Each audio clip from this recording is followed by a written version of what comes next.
I am Dorothy Finkbeiner, and I'm 84 years old. Today's date is May 3rd, 2008.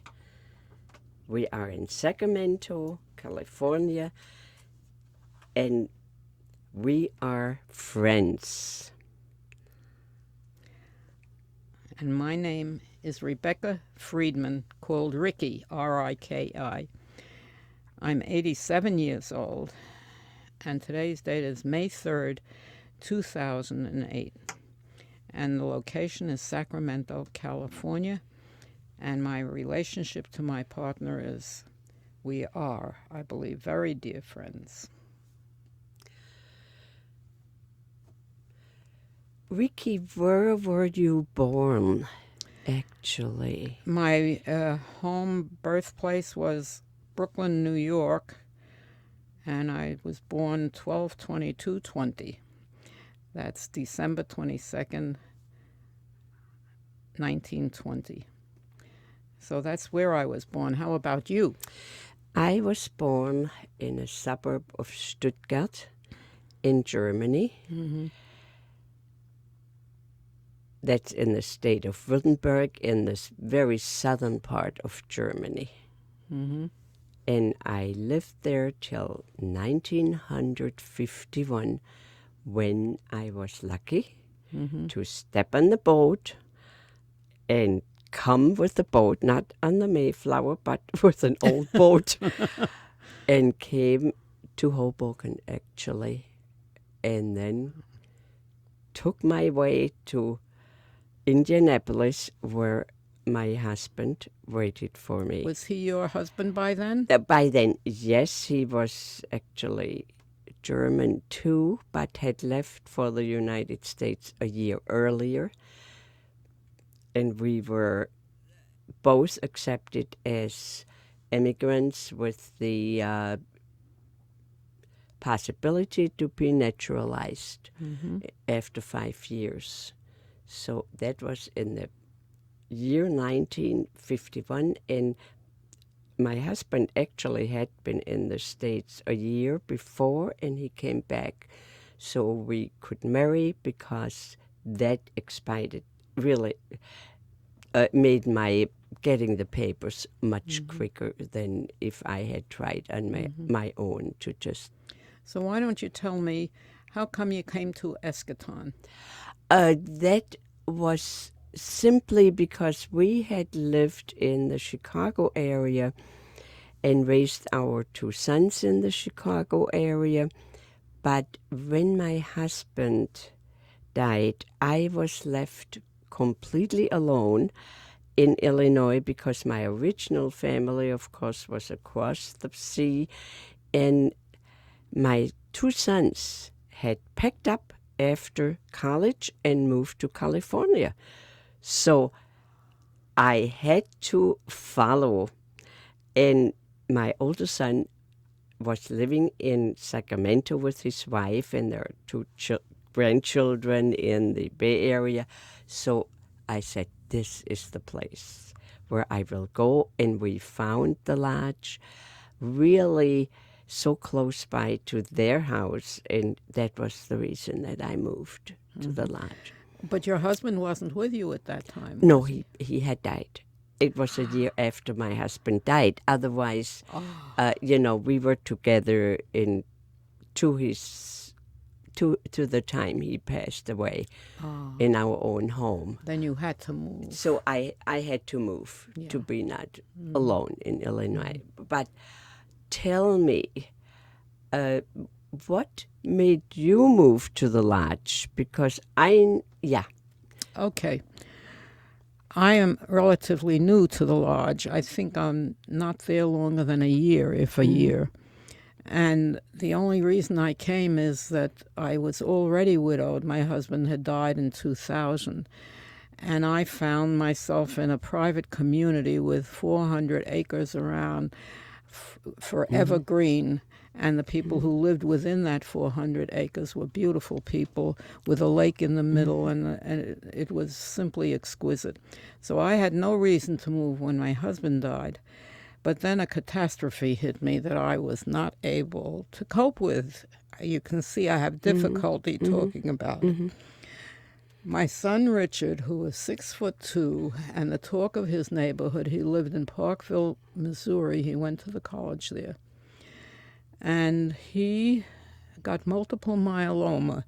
Inside of 1 year, he died. And the transformation from a perfectly well guy to the fact that all his friends in Parkville, Missouri, were taking care of his son while his wife would bring him down to Little Rock, Arkansas for treatments. And then she would take him back, and he would function cheerfully as if he was completely cured. Inside of a month or so, he had to go back, and this went up and back for a year. And he was always saying, I'm getting better and better and better. But finally, the neighbors called from Kansas City, where he lived, and said, look, your son has to see you. Things are not getting better. So he said, okay, send him down. I'll see him, and we'll see each other. That's when he came down, and when Nady came down, he took a turn for the worse, which now I hear that everybody expected that to happen. He died about a year and a half before I came. And that's when my younger son, Richard, decided that it's time that I don't stay alone. I resented it. I didn't want to go. I loved the place where I lived. And it was very hard. But they finally convinced me. And, of course, when they said I couldn't have a car, that was really like taking my right arm off. I was a free agent until I had to give up my car. You know about it. Yes. So that was my transformation to California. But I had actually lived in California before, during the war. I worked at McClellan Airfield, and I had gone to school in Fort Monmouth, training on repair of radios. And so I worked there for about a year and a half, and I was transferred when I passed the test, and they transferred people during the war. And during the war, I worked in Sacramento, where McClellan Airfield is. What state were you living in before you moved to Eskaton? I was living in Brooklyn, same place, resident. I even brought my mother over to see the place that I stayed in Fort Monmouth, New Jersey, while I was taking the courses. When I finished those courses, we asked for an agency in the I forget what the organizations were called that took care of soldiers. They had these parties, and the name skips. But we were a part of that, and we would host sailors who came from England in the area, so we were part of the activities there. But when we finished our courses and the war was on, I volunteered to come to Sacramento to work in the airfield, McClellan Airfield. So I was there during the war, and when my brother-in-law, who was a first lieutenant in the military, was hit in critical condition, I ran home at that point. My mother promised to let me go back to college, and I would get my college degree then, and that's how I went back. And then the war was over after that. So that's about a very thorough description of my life. When did you get married? Well, my husband wouldn't marry me until the war was over. When the war was over, it took him a year to decide, okay, he'll settle for me. And it was the best marriage I could have had, and I think it was the best marriage he could have had. I think you heard a tape that he made, Ne me quitte pas, Don't Leave Me. Yes, I think I played it for you. You played that for me. Yes, So yes, I did. That was one of the best things he did because I played it continuously. And we had these two boys, and Jack died about 2 years ago, and that's how I came to California. Of course, my son Richie insisted that I come, and he helped me do that. Yes. Continue. When I You know, when we met, I realized that it was not easy for you to make that transition from your life On the East Coast. on the East Coast and all the wonderful memories that you had. Would you tell me again a little of those wonderful things that you did you together? are special. You're very on your toes with me. The wonderful life I lived is that Izzy was a very gentle, easy guy. He was a big man and weighed just below 200 pounds when the Army discharged him. And he went to work as a social worker, and then he got his job as an attendance teacher. And while we were having our family, I went to work as long as I could, and then he would come home from work and I would go to work too. And afterwards, when the children were rather grown so they could be babysat for and stuff, I went for my degree and went into the school system. So we both spelled each other on the things we had to do to get along well, and he had been in the Army, so he had benefits through his service in the Army, so that he got his degree right away. And so that was good. But the fun we had was that when my son Jack was 13 years old, we started the business. Jack, do you want a bar mitzvah, which is a celebration of the 13th birthday where a boy is given the authority of manhood? Or would you like a trip around the country with the whole family? And this was the passion that we had traveling. Well, we knew what Jack wanted. We had been enough of an influence. And that was our first trip around the country with the whole family, and it was absolutely superb. We slept on the ground. Some towns we had sleeping bags. We had tents, and when the kids were able to pitch tents, they would race to get it ready as fast as possible in efficiency. Izzy and I slept in the tents, and they slept in the car because we could roll the back seats back, and they were little enough, even at 13 and 10, to sleep in the car when it required that. So we had a wonderful trip around, and that was the first of that. And then as the kids grew older, they went to camps and things like that, and Izzy started traveling with me alone to different places all over Europe, Germany, all the places that we could possibly go to. And of course, we ran out fast from Germany, as fast as we could at that time.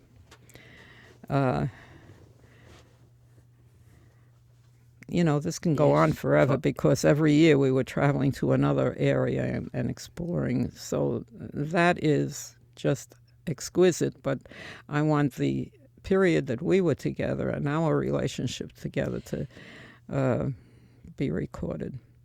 So you tell me about how we first met and stuff. After I invited you to my room, Oh, yeah. we just simply started talking, remember? And we didn't stop. We talked, even so we hadn't known incredible. each other at all. I just had heard that you had moved in, and a friend had met you, and she said to me, she's a neat lady. Mm-hmm. And so we did get into a very, very deep conversation, right, because the realization, I knew that you were Jewish. Yes. And to me, I had met through the many years. I mean, I had lived in the United States for more than 50 years by that time, and I had lovely... But I want to finish with my quotation. Okay. Because it was a remarkable experience, and I was always a little bit reserved. But by the end of that, and I think it was almost an hour that I stayed in your room, and you were as hospitable as a person could be with a new resident and make her feel at home. At the end of that, I felt that I wanted to go to my room and see, and I still knew. And I said, I want to say goodbye to you. And I want to tell you, if I had met you right after the war, I wouldn't have looked at you twice.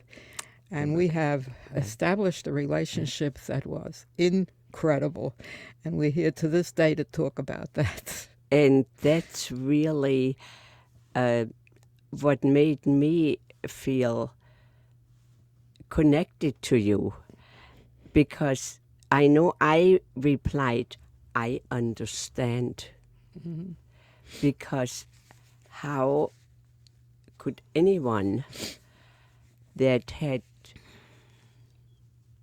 the knowledge of what had happened in Germany not feel a tremendous feeling of what were these people like?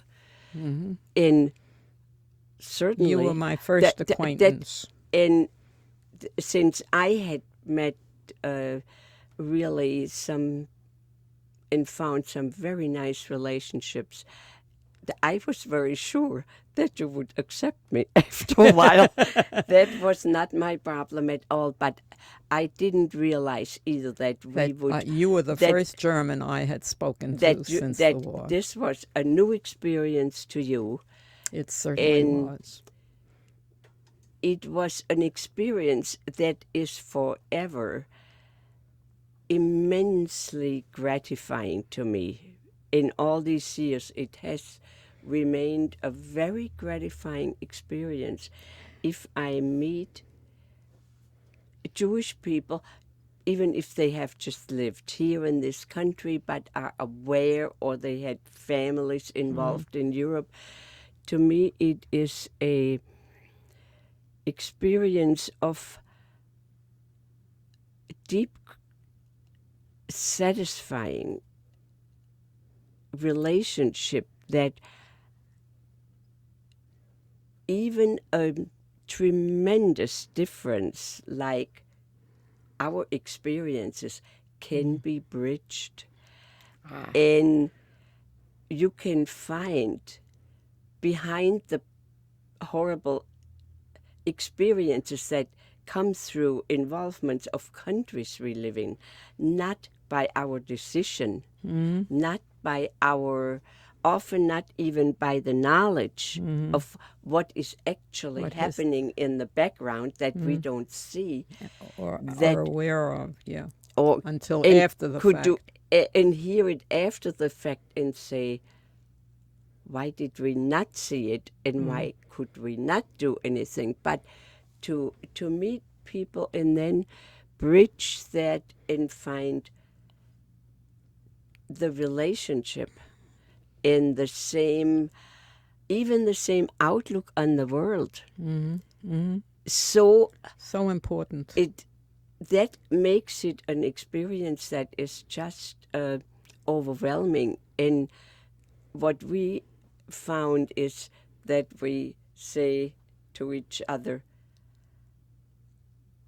we just wish the whole world could meet this way, could meet each other, and that it is possible in the United States. Now, for me, that was a tremendous experience that I had when I came to the United States. And I found this living together of so many different people, even races. I mean, we still have to like work Eskaton, on some, but it's an experience.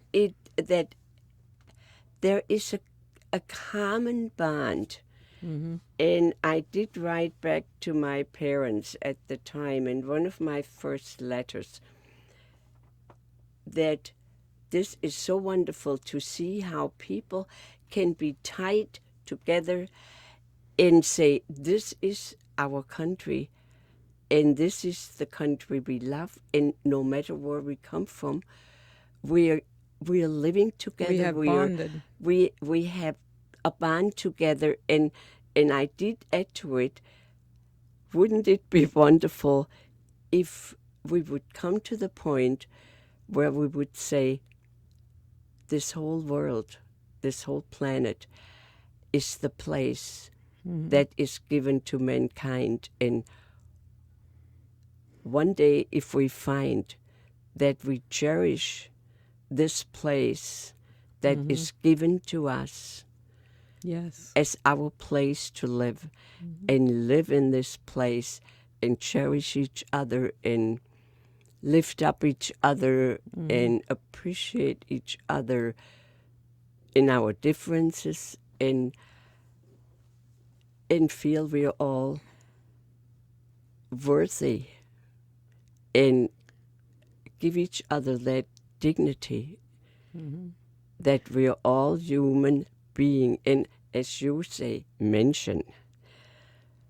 So that was what made the experience of meeting you, to me,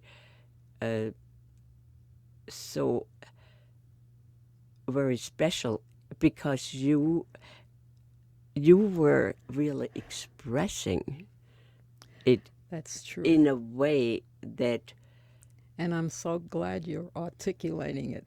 I'm not going to do what you did for the both of us here. You did it very well. What did you two talk about that first conversation when you went to Dorothy's room? What kinds of things did you discuss? We were introducing ourselves to each other, and all right, and I think that you should tell what you were discussing with me, because I was more or less silent just in my introduction, that I just come and everything, and you knew all that. But what conversation did you make me feel so comfortable about? I'm not sure I can repeat it. you know, I think it was something that just developed without Effortless. effort, that I talked about, because you did ask me exactly. You said, "What did you know? What did you did pose that question? What did About you know Eskaton. about?" No, actually Oh. about Eschaton too, but also what had happened in Germany. I did.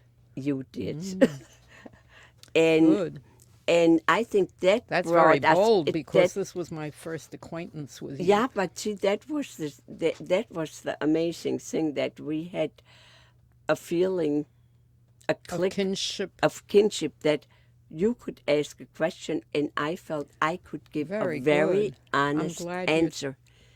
She's 3 years younger than I am, and that's why she remembers the conversation so well, and I'm glad. I just remembered that I felt very comfortable to be open to you, You're and- terrific. and I felt that you were open to me to listen and to accept it. And I knew in the end, when you said you wouldn't have spoken to me, I knew you had actually accepted me in saying this That very was- openly, and I could say very openly to you, I understand. It was And- a beautiful meeting. It really was. And that's, I think, We've grown with it ever after. What did you answer Dorothy when she asked you what did you know? What did you say? way too little. I heard the word Auschwitz after the war. I had never heard it before. Okay, since you're raising that, I have to tell you Yeah. how much I heard, Yeah. because we hadn't even mentioned it at that Yeah, time. that's right. We're still at the Right. meeting of each other. Right. And the thing about it is that my husband, who wouldn't marry me until he got home from the war, I still was corresponding with him during the war. And when he went overseas, he was in the medical outfit, and he was a lab technician, something like that. And their group was the first group to enter Buchenwald. And he wrote a letter that was absolutely appalling. And we had started to read it while we were eating dinner at the table. The whole family. I was living with my mother and father and everybody. And my brother-in-law was home from the war, I think, at that time. It was so awful that I stopped it and I said, well, finish supper and I'll read it then. And he wrote about his experience in Buchenwald, that he had seen the worst that he ever expected to see of humanity. And I have the letter and I have copies of it. And that really, in addition to the fact that we were warring against Germany, that really set me up against the German people in an awful, awful way. And when I first met my first German contact was Dorothy, my reaction to her was very reserved until I spent an hour or so with her and I realized, and it was much after the war, that I realized that that attitude can't remain. And unless we do change attitudes that we get from military actions, horrible relations, we got to realize that the people themselves are the victims of this kind of propaganda. And my slogan today that keeps ringing in my ears is that war is no answer. We have to get together. And we have to establish relationships that Dorothy and I have established with everybody. Anything else we have to say? I think you said that very beautiful, and you have said that before, and I think that's what made this friendship so meaningful, because we see the world from the same, we see the world actually with the same eyes. Absolutely. And I know from what I lived through, I know war, I know to be bombed, I know to be shot at in a train, and being completely amazed at the end of the war to be still alive, and having lost two wonderful brothers, and also the third brother lost his leg, lived a full life afterwards, but then had another brother. I had four brothers, and the brother that was still alive was actually taken prisoner when the war ended. He was at the area where the Russian army had come into East Prussia, and he was a prisoner of war for 10 years in Russia. We didn't know. At the end of the war, we had no idea whether he lived or had perished in those last months of the war. And it took two years till we heard finally from him a card that was just like such a wonderful gift to know he was alive, but he still remained in Russia till 1955, and that he came home alive was a miracle. And that he came home with a spirit that was just so amazing, because strangely in a way, in that time as a prisoner in Russia, he had gained such a hunger and such an embracing for life that he had made up his mind, if I get that life back in any normal way, I will live it to the fullest. I will live it in bringing the message that war is a catastrophe and a sin, and that understanding, and he was so overflowing with love and understanding that it was really catching. Everybody that met him felt there is something he gained in making a clear decision. It has to change. We cannot go on like this. And we came, of course, together to that same conclusion. And Is he alive yet? No, he did. He had a very full life. So he was in his 30s when he came back from Russia, and he married a wonderful, wonderful woman. I mean, she was actually an MD at the time. They a German MD. Of course, yeah, Yes. yeah. And they had 4 children. Oh, boy. And wonderful family. And so his life actually became exactly what he had hoped for. Full living. A full life. And he had very much the wish to have children. And he certainly married a wonderful lady. We became like sisters. She is still alive. They in Germany yet? And yeah, I was the only one that left Germany. So was my husband. He was the only one from his family. So we kept very close tie to our families. Yes. And to some of the the relationship and even friends. But at this point, when he died last year, it was actually in May, but at that time that was a blessing because he was not well anymore. He had Alzheimer's in the end, and actually he had even forgotten that he ever was a prisoner.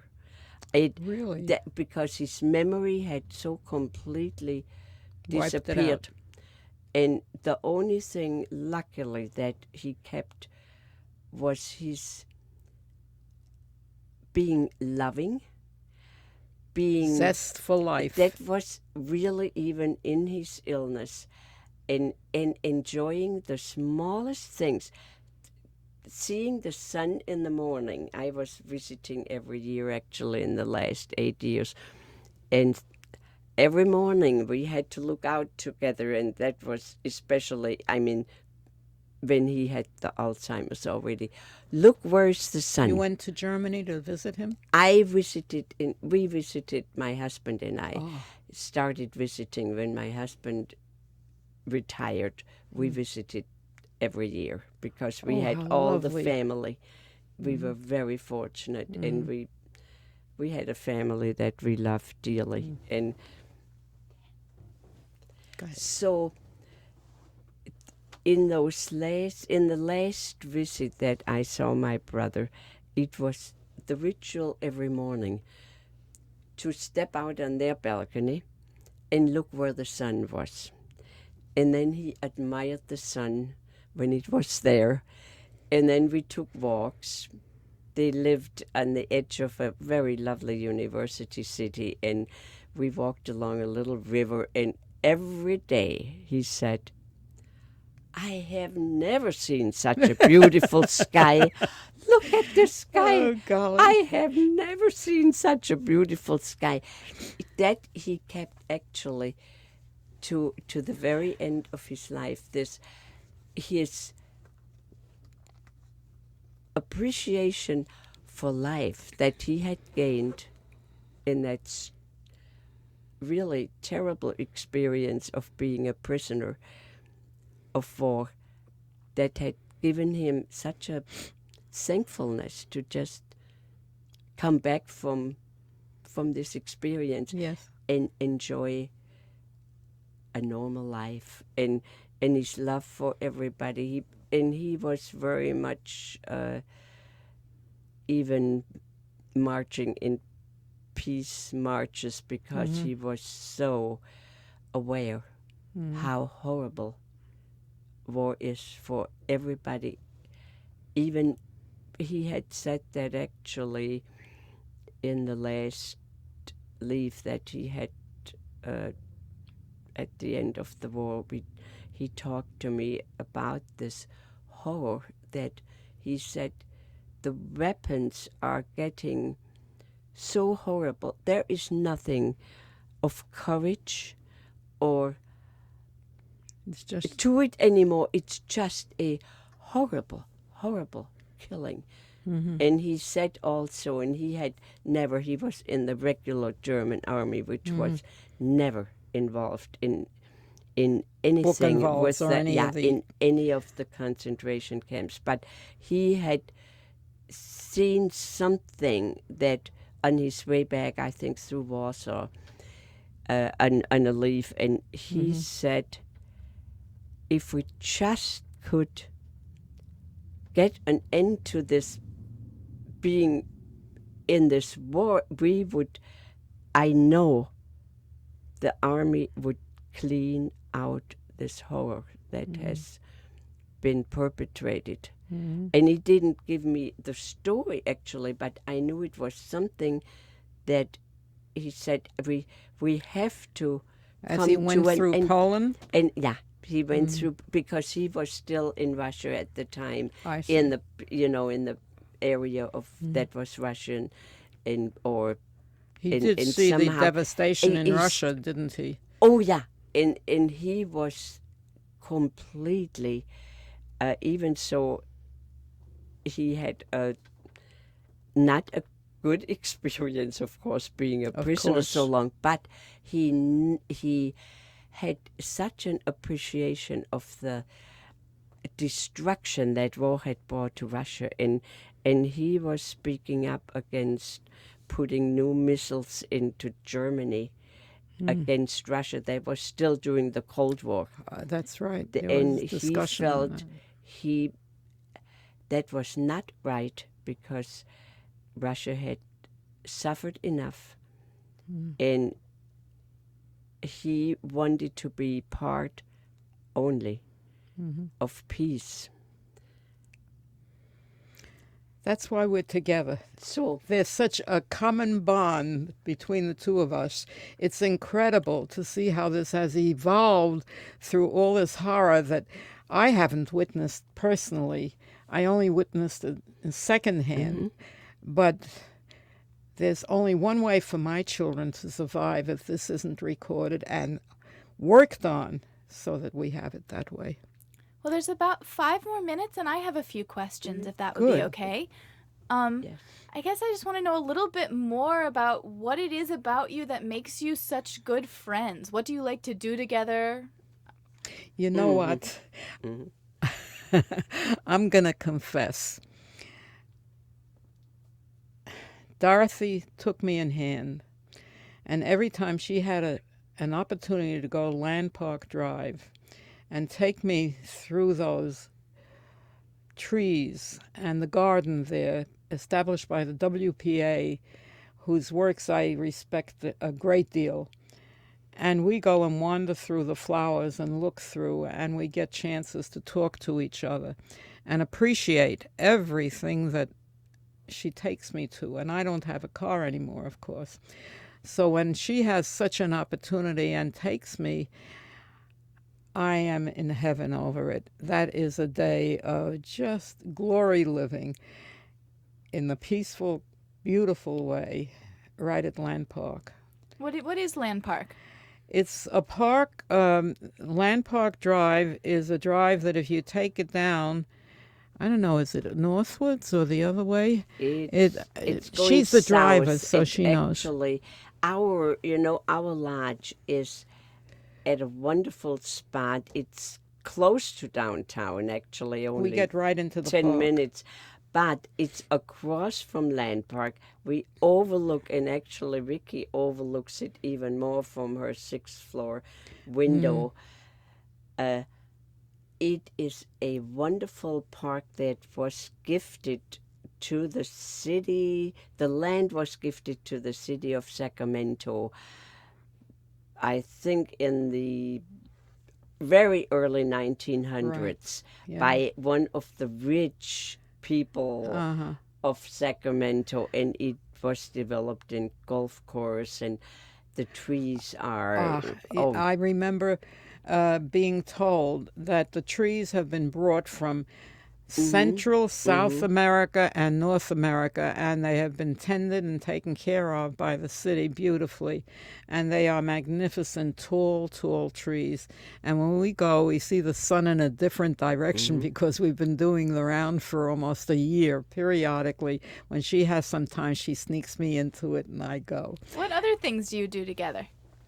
Well, she's a busy lady, and I also trying to keep up with the loss of all my friends, corresponding and mail and things like that.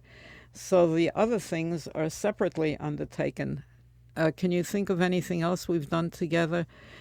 Those are the places we are private and we talk to each other and we establish the relationships that started out with the first meeting. And we got to understand that these are kindred souls. She likes everything I like, so she takes me whenever she goes to these places that I like. Of course, she has her freedom to do more with more people, but she does everything magnificently that way. Yeah. How has having such a good friend, I guess I know you said earlier, Riki, that you resented having to move to the lodge. How has having Dorothy as a friend changed that, or has it changed that? Oh, there's no question that it has changed it. I haven't even thought about how it has changed it. It's just something in my life that's very important now. And when we get a chance to get together, we do it. And we always go to something to see the development. We even walk through the zoo in Land Park, and once or twice we do that. Unfortunately, I can't walk like she can. So I have a good relationship with my family, and they're seeing what they can do about my legs and stuff. And she is in good shape after having surgery on her legs. She's walking beautifully and doing very well. But at my age, I don't know if we can do anything about it. So I'm very grateful for the accommodation she provides so that we can be together. And there I have to add something, because to me, finding out that Riki really cherishes what I call my garden in the park, the flowers and the just to be there, that she right away had that same relationship to this, just the beauty world, of the the garden, earth. and she appreciated it so much. Well, it's easy to tell someone, come along to the garden if you enjoy it You can together. see what she does to me. and but there is something that Riki does for me. She voices the appreciation so immensely that actually it overwhelms me. I tell her sometimes, As you do. you give me too much appreciation. That I didn't do anything. I just said, drive along, and that's nothing. I mean, what is that? To ask she you doesn't to go realize along. how much it is when I sit home all the time. Because it really doesn't. It doesn't require It requires anything a lot. of me, and I get so much back in return that it's really, I feel overcompensated. No more. No. All right, I have two quick questions. One is just for people who don't know, when you say the lodge, what are you talking about? Is it assisted living? Eschaton Monroe Lodge. That's the name of the place. Am What I kind of a correct? place is it? I'll And give you the it's- card. Well, I want to know on the tape, though. Okay. It is. Talk into. Oh, it is a independent living senior. You know, we didn't give it place. credit because actually we found each other there, Yeah. and that has an important part to play in our lives. It is a very nice place that gives us security. nice apartments, a wonderful staff. With the same humanity that we feel essentially is necessary to have such a good functioning organization. And very good. We get, both of us take only one meal. Some people can take 2 meals a day. We get the main meal, and we have wonderful young people in our kitchen, or I should say the servers that serve us the meal are high school students or young college students, and they are such a refreshing addition to all these old people, I have to say.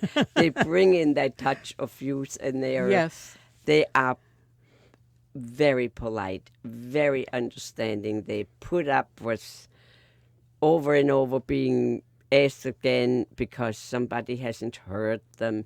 So our mealtime is very nice. Pleasant, very lovely. Our food is good. Administration is remarkably caring and understanding. So it's a place for senior people that really, have the feeling you don't want to live alone anymore.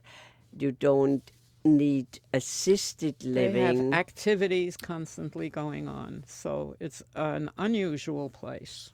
Yeah, I think so. Well, thank you for having us. I hope there was some purpose, some usefulness in this.